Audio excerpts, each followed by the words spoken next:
Welcome to my channel. I'm Elena, and in this video today I will talk about my absolute best hacks and tips of using ChatGPT or Claude to level up the quality of the outputs you're getting.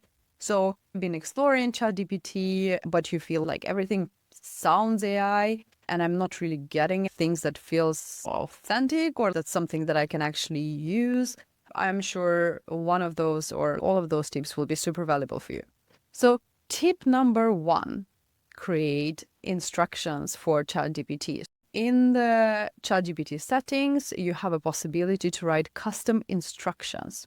And this is super important because this basically provides context for ChatGPT to understand within which context it should be providing you answers. For example, if you're an entrepreneur or solopreneur and you're wanting to use AI to grow your business, go into the custom instructions and tell ChatGPT a little bit about you.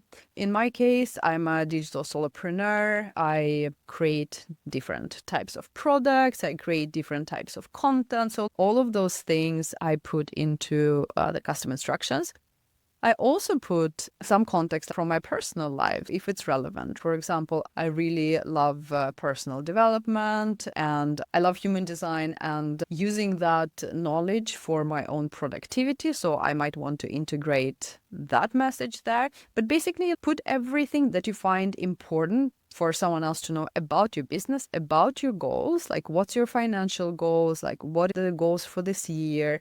Just put it in the custom instructions and that will create a really good context for ChatGPT. If you're a multi-passionate person, an entrepreneur like myself, you might not have decided what your business is about. You might explore different ideas. So that's also a great way to prepare ChatGPT for that. So just describe that, saying exactly that. I'm exploring this idea and this idea as well. I'm also passionate about this. So don't be afraid you don't have to pigeonhole it into this is my niche. If you want to do it, that's fine, but you can also say that you're multi-passionate and you haven't decided yet.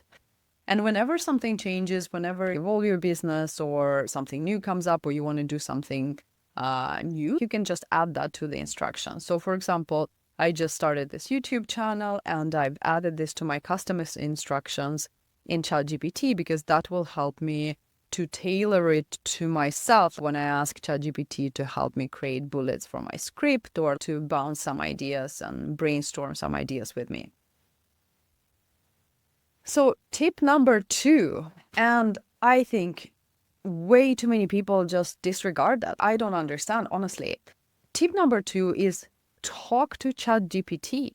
I personally enjoy talking much more than I enjoy writing. To me, it's much harder to structure my thoughts in a consistent way. And so I just basically, when I get an idea, I want to brainstorm, or when I'm on the go, I just take out ChatGPT or Claude and I just say what I'm thinking and then give it its instructions to give me some output. And sometimes I still write, of course, like when I want to test some new prompt or when I just not in the environment where I can talk to it, I type. But probably 80% of the time I talk. So you just like press on the mic button and then just go. I find personally, the more context I give verbally, the better results I get. Tip number three, you can actually format the output in whichever format you want. I was with a friend not that long ago and I was just like chatting with ChatGPT and it generated answer in like a formatted table. And my friend was like, how did you do that? And it's super easy. So you basically just ask ChatGPT. Let's say you give ChatGPT a task to create content on this and that or whatever your ask is. And then you just ask it, please format in a table format or whichever format you want. You can ask it to format it into paragraphs, into step by step. That is something that resonates with me more. And I find it easier to consume. So I always ask it to break it down into step by step instructions. So you can format in whichever way you want. You can ask it to create an Excel file, explore, try it out. Tip number four.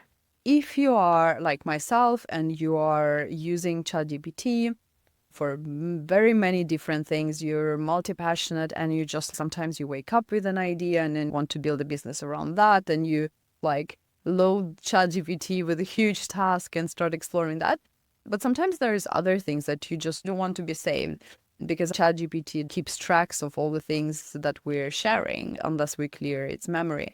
But there is a temporary chat so that you can press on, and if you have a one-off question, you don't want it to remember that, then you basically go to that temporary chat and chat with it. Tip number 5, use personas.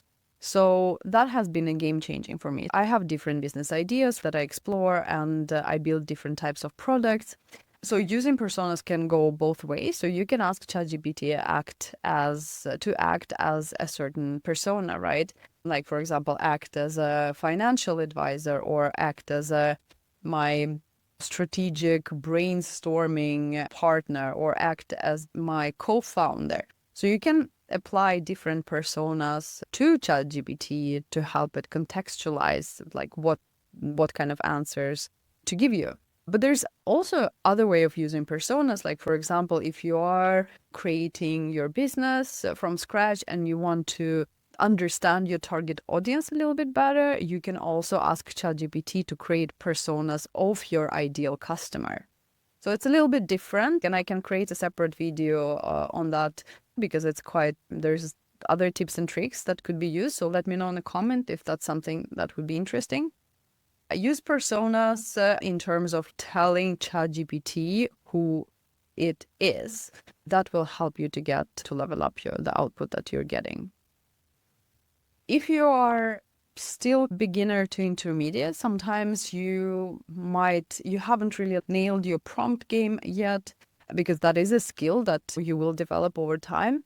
But ask ChatGPT to improve your prompt and explain why.